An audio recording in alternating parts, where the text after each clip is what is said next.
There is a type of person in this world. Someone who always shows up when others need help. They don't need recognition. They don't expect anything in return. As long as someone is struggling, they will be there. But there is one question very few people are willing to face. What happens when the person who is always there for others has no one left for themselves? In a quiet suburban neighborhood where small roads were lined with white fences and gardens full of flowers, there lived a man named Mike. Mike was a gardener, not the kind who ran a big business. He simply loved plants, loved the soil, loved the feeling of turning dry, lifeless ground into something green and alive. But what people remembered about Mike was not his garden. It was his willingness to help. If a neighbor needed help planting flowers, they called Mike. If the water system broke, they called Mike. If a door got stuck, a lock stopped working, or even a chair became loose, they called Mike. Mike would always smile, wipe his hands on his old apron and say, "Sure, I'll be right there." At first, everything felt right. People appreciated him. They called him the kindest man in the neighborhood. Mike felt valuable. He believed helping others was the right way to live a meaningful life. But there was something Mike didn't realize. Every time he said yes, he was quietly saying no to his own life. His garden began to fall apart. Flower beds were left unfinished. Grass grew past his knees. The irrigation system broke and was never repaired. Inside his house, things slowly declined as well. A cracked window, a shaky wooden table, a leaking roof whenever it rained. But Mike always said, "I'll take care of it later." Every day he left home early to help others take care of their gardens. And every night he returned with a tired body, scratched hands, and a home that was slowly falling apart. One evening, his sister came to visit. She stood in front of his yard covered in weeds and dry leaves and stayed silent for a long moment.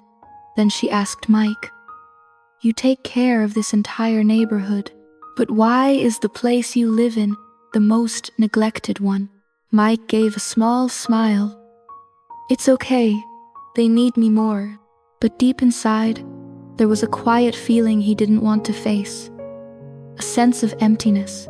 One day, a powerful storm arrived. The wind howled. Rain poured endlessly. People rushed outside to protect their gardens. And as always, Mike ran out too. But not to save his own garden. He went to Mrs. Linda's house to help cover her plants. Then to Mr. Peter's house to secure his roof. Then to another house, and another. Meanwhile, Mike's own garden was being destroyed. The wind tore through his plants. Rain washed away the soil. Pots shattered. His porch roof was ripped apart. By the time Mike returned home, it was too late. He stood there, staring at what used to be his garden. No color, no life, just destruction. For the first time, Mike didn't know what to do. He wasn't tired from work. He was tired of the way he had been living. The next morning, he stayed home. He ignored the calls.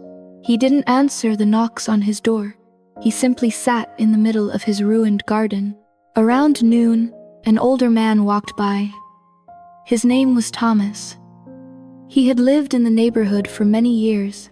Thomas looked at the garden and asked, "Is this the garden of the man who helps everyone?" Mike nodded. Thomas gave a gentle smile. "That's interesting. The man who takes care of everything can't take care of himself." Mike stayed silent. Then he asked, "Where did I go wrong?" Thomas bent down, picked up a handful of wet soil and let it fall through his fingers. He said, "Do you know what kills a plant?" Mike replied, "Lack of water." Thomas shook his head. "Not only that, too much water kills it too." Mike looked up. Thomas met his eyes.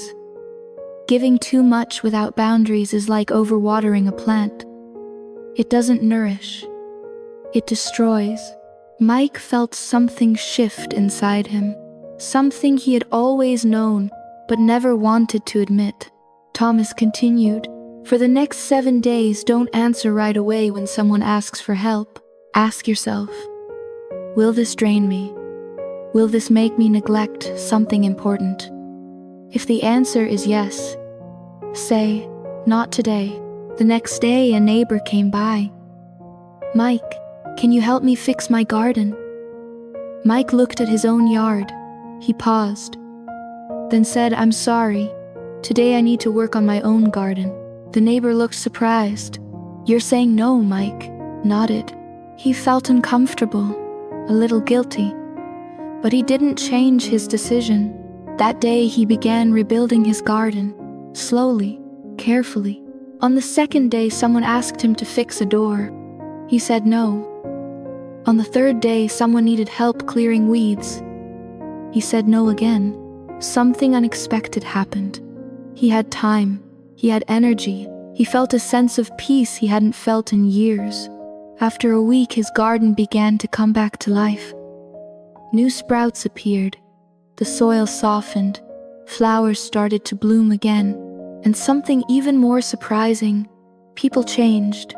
They stopped calling him for every small problem. They started solving things on their own. And when they saw Mike, they no longer saw someone they could use anytime. They saw someone with value. One afternoon, Thomas returned. He looked at the green garden and asked, how do you feel now? Mike smiled. For the first time in years, I feel like my life actually belongs to me. Thomas nodded. When you stop giving blindly, you start giving with awareness. And more importantly, you finally keep something for yourself. Mike looked around his garden and softly said, maybe I don't have to help everyone to be a good person. Thomas smiled. That's right. A good person is not someone who always says yes. It's someone who knows when to say no. From that day on, Mike still helped others, but he never sacrificed himself again. He never forgot his own life, because he understood something. Kindness without boundaries is not kindness. It is self-neglect. So what about you? Are you like Mike? Do you give too much? Until there's nothing left for yourself. Remember this, saying no does not make you selfish. It makes you strong. It allows you to protect your energy for what truly matters. Because you cannot take care of the world when your own life is falling apart. If this story speaks to you, remember one simple thing. Start by respecting yourself.